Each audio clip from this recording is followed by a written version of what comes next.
د اسم متمکن تعریف دا دی کچری یو اسم په ترکیب کې واقع وي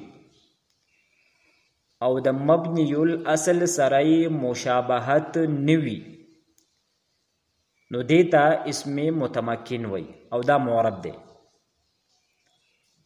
کچری یو اسم په ترکیب کې واقع وي او د مبنی الاصل سره مشابهت نوي او مونږ ویلیو چې مبنی الاصل دا درې سوزونه دي: فعل ماضی، امر حاضر، معلوم او ټول حروف. نو که یو اسم په ترکیب کې واقع وي او د مبنی الاصل سره مشابهت نوي نو دیتا اسم متمکن وي او دا معرب دی. نو صاحبی کتاب وی اگر کوئی اسم ترکیب میں واقع ہو اور مبنی الاصل کے ساتھ مشابہت نہ رکھتا ہو تو وہ معرب ہے اور اس کو اسم متمکن کہتے ہیں. بیا د دې وړو بریکټونو په منځ کې چې دا کومه خبره صاحب کتاب ذکر کړې ده نو دای د متمکن وجه تسمیه ذکر کړې ده چې مونږه اسم متمکن ته متمکن ولی وایو. نو د هغې وجه دا بیان کړې ده چې د متمکن معنی ده ځای ورکول. د متمکن معنی ده ځای ورکول چونکې اسم متمکن هم اعراب له ځای ورکوي نو دې وجې نه دیته اسم متمکن وایي. اور بیا وہی نوٹ اسم متمکن کی بے اعتبار وجوہ اعراب کے 16 اقسام ہیں. انشاءاللہ تعالی دا بمونگا ذکر کو. بیا پا دی سلائیڈ نمبر 282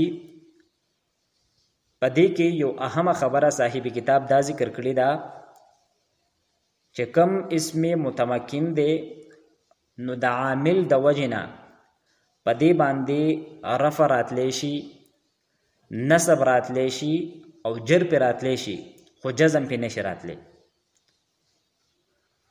په اسم متمکن باندې د عامل د وجنا رفع هم راتلی شي، نصب هم راتلی شي او جر هم راتلی شي خو جزم پی ناراضي. یعنی داسې نشي کېدی چې یو اسم متمکن وي او په هغې باندې په آخر کې مونږه د عامل د وجنا جزم راوړو. بل چې کما رفع ده په اسم متمکن باندې چې کما رفع راځي نو دا په ضمې سره هم راتلی شي، دا په وو سره هم راتلی شي، دا په الف سره هم راتلی شي او کله کله دا تقدیری وي. تا دې انشاءالله تعالی تفصیلات دا را روان دي. او کم نصب دی نو نصب دا په فتحي یعنی په زبر سره هم کېدی شي، دا په یا سره هم کېدی شي او دغه شانتي دا تقدیری هم کېدی شي چې په لفظونو کې موجود نه وي. او کم جر دی نو جر دا په کسرې سره هم کېدی شي، دا په فتحې سره هم کېدی شي او دا په یا سره هم کېدی شي او دغه شانتي تقدیری هم کېدی شي. چې کله دا 14 قسمونه مونږ ټول ذکر کو نو بیا به تاسو ته پته ولګي چې رفع به کم حالتونو کې راتلی شي، نصب به کم حالتونو کې راتلی شي او د جر کم حالات دي. نو انشاءالله تعالی دا ټول تفصیلات دا به ستاسو مخې ته راشي.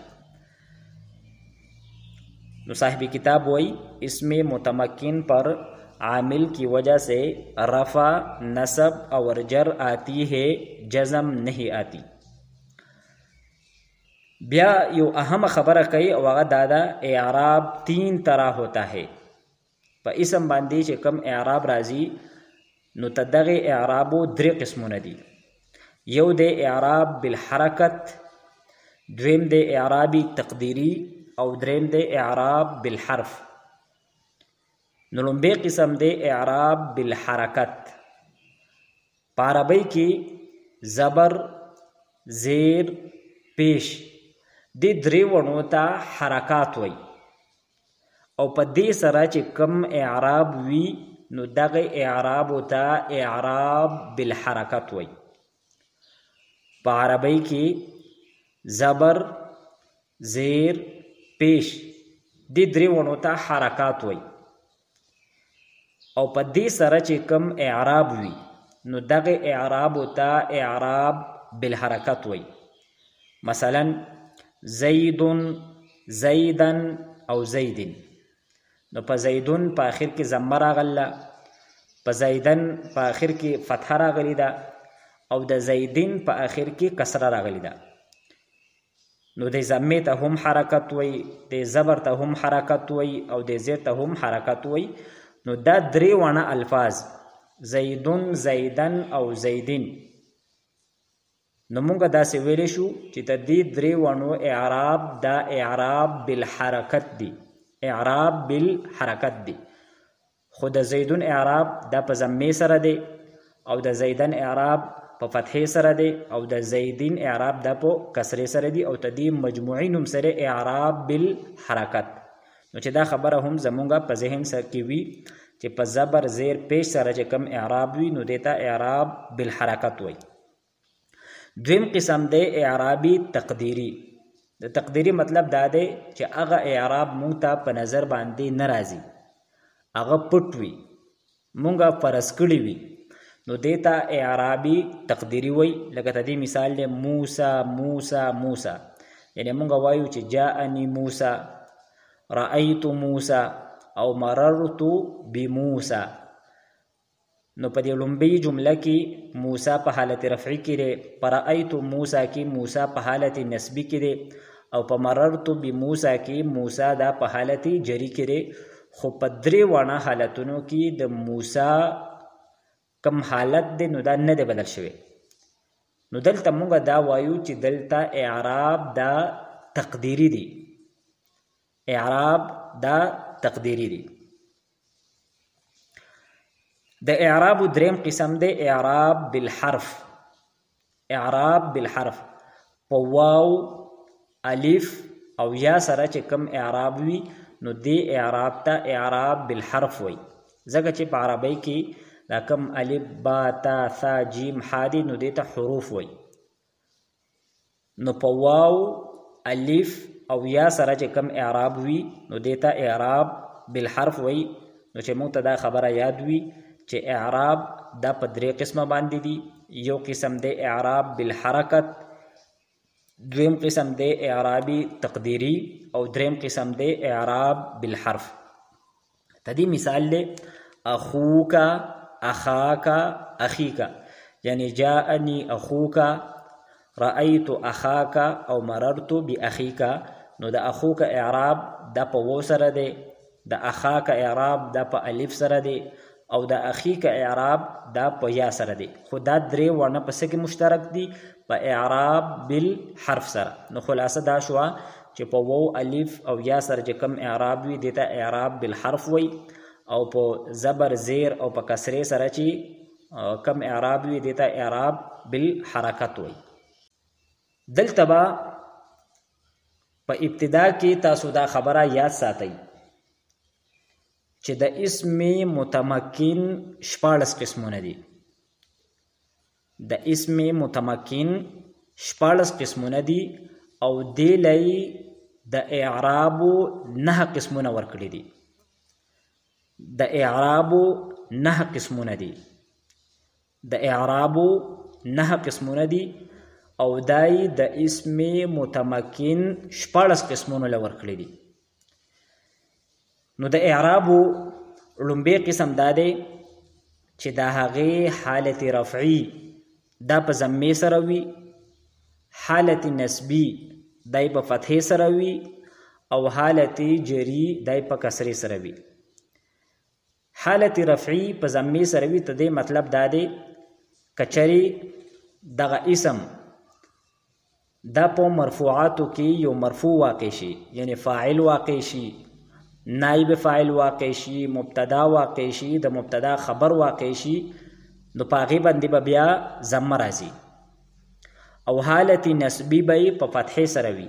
د دې مطلب دا دی کچری دغه اسم په 12 منصوباتو کې یو منصوب واقع شي، یعنی مفعول به واقع شي، مفعول له واقع شي، مفعول معه واقع شي، تمیز واقع شي، حال واقع شي، نو بیا به په دې باندې په حالت نسبی کې سره راځي، فتحه به راځي. ان شاء الله تعالی مثالونه را روان دي. او حالت جری به په کسره سره وي. د دې مطلب دا دی که چېرې دغه اسم په ترکیب کې د حرف جر د پاره مجرور واقع شي، یعنی په دغه اسم باندې حرف جر داخل وي، یا د مضاف د پاره مضاف الیه واقع شي، نو بیا به په دې باندې څه راځي؟ کسره به راځي. نو د اعرابو په 9 قسمونو کې لومبی قسم څه دی؟ چې د هغې حالت رفعي په ضمې سره، حالت نسبی په فتحې سره، او حالت جری په کسرې سره. د اعرابو دا لومبی قسم دای د اسم متمکن په 14 قسمونو کې لومبی 3 قسمونو له ورکړی دی. د اعرابو دا لومبی قسمې د اسم متمکن په 14 قسمونو کې لومبی 3 قسمونو له ورکړی دی. او لومبی 3 قسمونه کم کم دي؟ یو د مفرد منصرف صحیح، دا لومبی قسم دی. دویم قسم دی قایم مقام صحیح، او دیتا جاری مجرا صحیح هم وای. او دریم قسم دی جمع مکسر منصرف. وس دا څه ته وای؟ مفرد منصرف صحیح څه ته وای؟ قایم مقام صحیح څه ته وای؟ او جمع مکسر منصرف څه ته وای؟ نو تدی تعریفونه مونږه ذکر کوو. مفرد منصرف صحیح، مفرد منصرف صحیح. نو مفرد منصرف صحیح څه ته وای؟ یعنی چې دغه اسم مفرد وي، منصرف وي او صحیح وي. د مفرد مطلب دا دی چې دغه اسم واحد وي، تثنیه جمع نوي. دغه اسم دا واحد وي، تثنیه او جمع نوي. چې مفرد کله مونږ ذکر کو نو تدینا تثنیه او جمع دته اوتل. دویم قید پکې مونږ دا ولګاو چې دغه اسم دا بسوي منصرف بوي، یعنی غیر منصرف با نوي. دریم شرط هم پکې دا ولګاو چې دغه اسم صحیح وي. نو یو د صرفیانو صحیح دی او بل د نحویانو صحیح دی. نو تدې دواړو په منځ کې فرق دی. نحویان صحیح هغه اسم ته وایي چې د هغې په اخر کې حرف علت نه وي، که د عین کلمې په مقابله کې یا د فا کلمې په مقابله کې حرف علت وي، نو هغې ته هم نحویان صحیح وایي.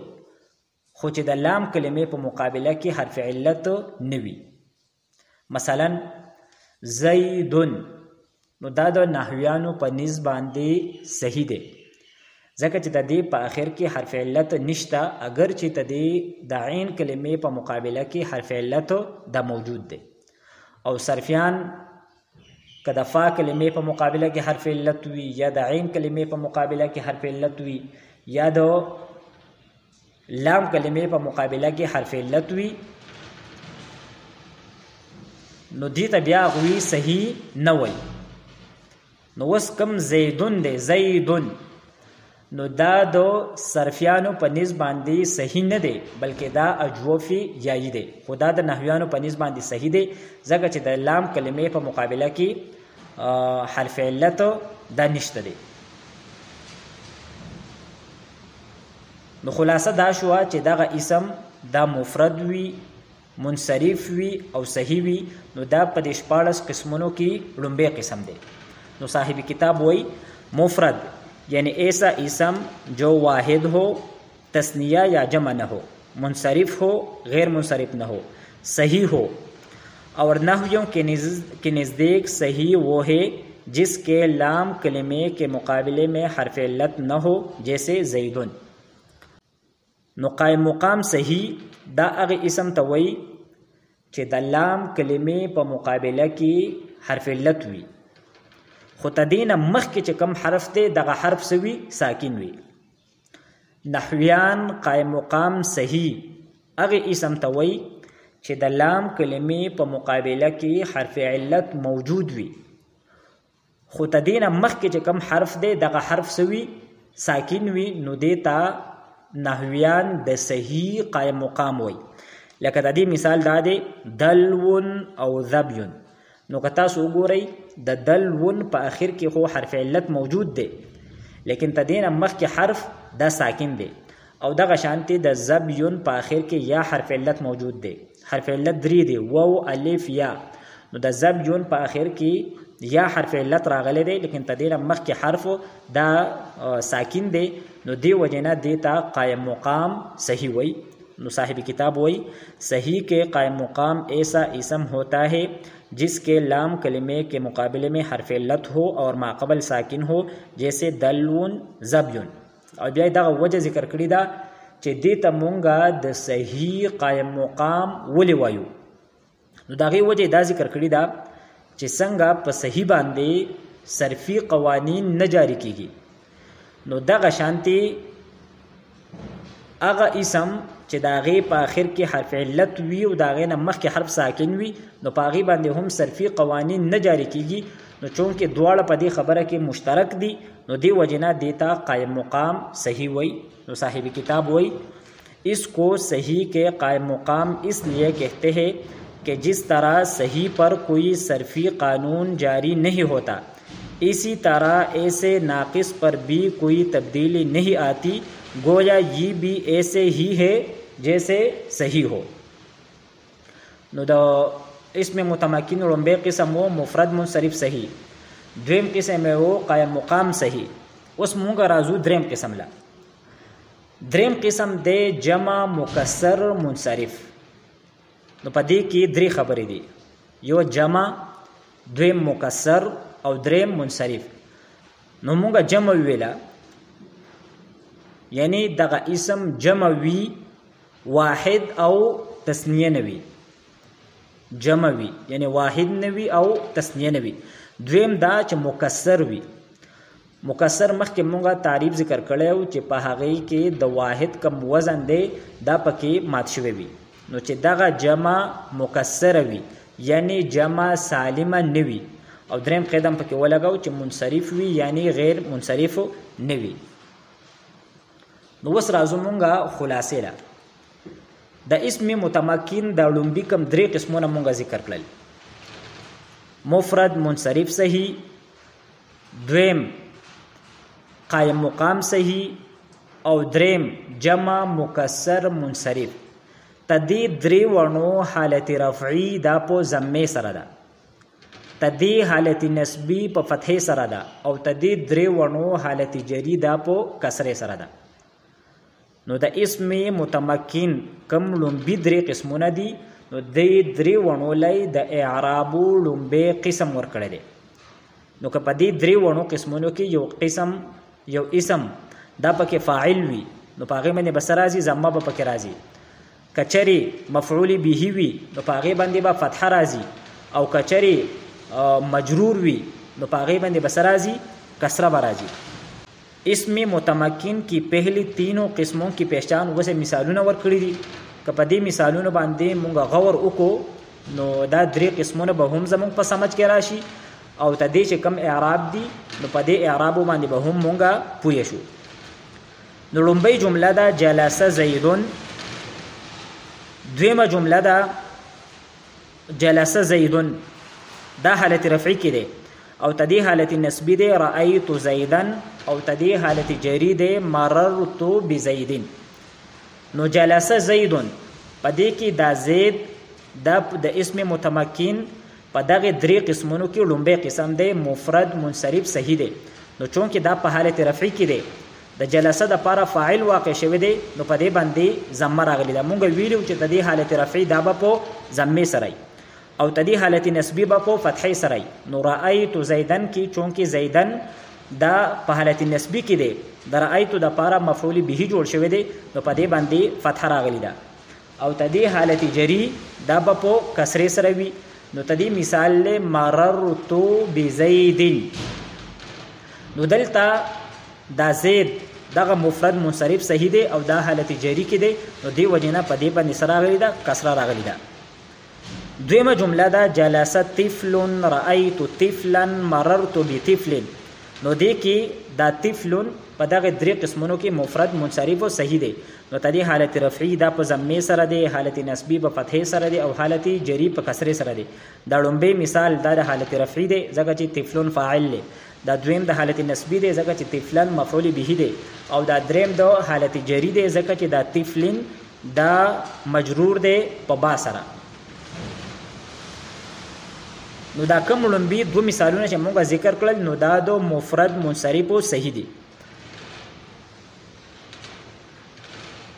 دریم نمبر جمله دا سقطوا دلون.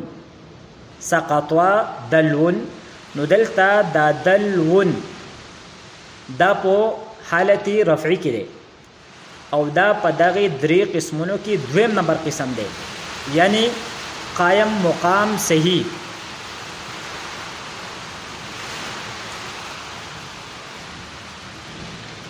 او مونږ دا ویډیو چې د قائم مقام صحیح هم دغه اعراب دی حالت رفعی په ضمه سره دی حالت نسبی په فتحه سره دی او حالت جری دای په کسره سره دی. نو سقطوا دلون د حالت رفعی مثال له رأیت دلون د حالت نسبی مثال له او مررت بدلوین د حالت جری مثال له او دغه شانتي جلس زبیون رأیت زبین مررت بزبین نو دا هم قائم مقام صحیح دی ځکه چې د لام کلمې په مقابله کې حرف علت دی او تدین مخکې حرف دا ساکن دی.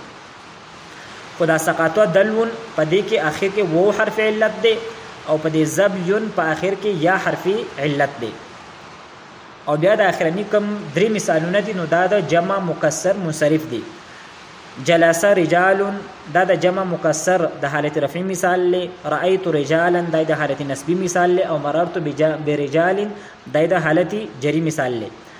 جلست نساء رأيت نساء مررت بنساء دا هم د جمع مکسر د حالت رفعی د حالت نسبی او د حالت جری مثالونه دي.